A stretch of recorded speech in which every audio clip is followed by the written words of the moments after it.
నిన్ను అవమానించిన వారి యొద్దే దేవుడు నిన్ను నిలవబెడతాడు. నిలవబెట్టడానికి ఆయనైతే ఎల్లప్పుడూ సిద్ధంగా ఉన్నాడు. అయితే నీవు నేను ఏం చేయాలి అంటే నిందల్లో అవమానాల్లో కూడా ప్రభువుని పట్టుకునే వారిగా ఉండాలి. ప్రభువుని ఆశ్రయించాలి. అవమానం వచ్చింది కదా అని కృంగిపోకూడదు. నిందలు పాలయ్యాను కదా అని తలదించుకొని ఒక మూల కూర్చొని ఏడుస్తూ ఉండకూడదు.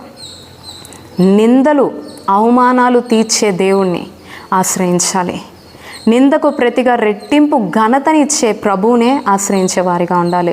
నువ్వు ఎప్పుడైతే నీ కష్టంలో, నీ వేదనలో, నీ అవమానాల్లో, నిందల్లో ప్రభువుని పట్టుకొని ప్రభు సన్నిధిలో ప్రభు యొద్ద గోజాడుతావో, ప్రభు యొద్ద నీ బాధ అంతయు చెప్పుకుంటావో, దేవుడు అప్పుడు ఏం చేస్తాడంటే నీకు రెట్టింపు ఘనతనిస్తాడు. ఎక్కడైతే నువ్వు తల దించుకునే పరిస్థితి నీకు వచ్చిందో, ఏ మనుషుల యొద్ద అయితే నువ్వు అవమానం పొంది తల దించుకున్నావో ఆ మనుషుల యొద్దనే నీ తల ఎత్తేవాడిగా ఉంటాడు. అదే కదా జరిగింది హన్నా జీవితంలో కూడా మనం చూసినట్లయితే, హన్నా తన తోటి కోడలైన పెనిన్నా ద్వారా అవమానించబడింది, హేళనపరచబడింది, నిందల పాలైంది. నీకు బిడ్డలు లేరు, నువ్వు గొడ్రాలి అని 10 సార్లు అవమానించబడింది కదా అని కృంగిపోయి ఇంట్లోనే ఒక మూల కూర్చొని ఏడవలేదు, కానీ దేవుని మందిరానికి వెళ్ళింది. బహు దుఃఖాక్రాంతురాలై దేవుని సన్నిధిలో దేవునికి మొరపెట్టింది. తన గోడంతయు ప్రభు యొద్ద చెప్పుకుంది. తన కష్టాన్ని తీర్చమని వేడుకుంది. తద్వారా దేవుడు ఏం చేశాడు? హన్నా మొర ఆలకించాడు. హన్నా విశ్వాసాన్ని చూచాడు. హన్నా గర్భాన్ని దర్శించి తన గర్భాన్ని తెరిచి ఒక చక్కటి శ్రేష్టమైన ఒక గొప్ప ప్రవక్త అయిన సమూయేలుని బహుమానంగా ప్రసాదించాడు.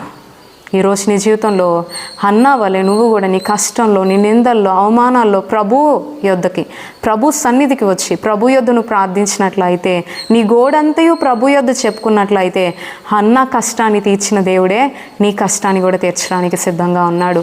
హన్నాని ఆశీర్వదించిన దేవుడే నిన్ను ఆశీర్వదిస్తాడు. హన్నాకి రెట్టింపు ఘనత ఇచ్చిన దేవుడే నీకు కూడా ఘనతనిస్తాడు. ఒక్క బిడ్డనిస్తే ఆ బిడ్డని నీకే సమర్పించుకుంటానని హన్నా ప్రార్థన చేసింది. తను చేసిన ప్రార్థన పరంగా హన్నా అలాగే సమూయేలుని దేవునికి అప్పగించింది. తద్వారా దేవుడు ఏం చేశాడో తెలుసా?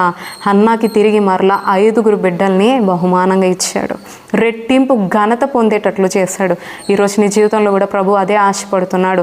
నీ అవమానానికి ప్రతిగా, నీ నిందకు ప్రతిగా రెట్టింపు ఘనత, గొప్ప సంతోషం నీకు అనుగ్రహిస్తాడు. అయితే నువ్వు చేయాల్సిన కార్యం ఏంటి అంటే దేవుని సన్నిధికి రావాలి, దేవుని యొద్ద నీ గోడు చెప్పుకోవాలి, దేవుని యందు విశ్వాసం ఉంచాలి. తద్వారా దేవుడిచ్చే జవాబు పొందుకో. అటువంటి గొప్ప కృప ప్రభు నీకు నాకు ఎల్లప్పుడూ దయచేయనుగాక. ఆమేన్.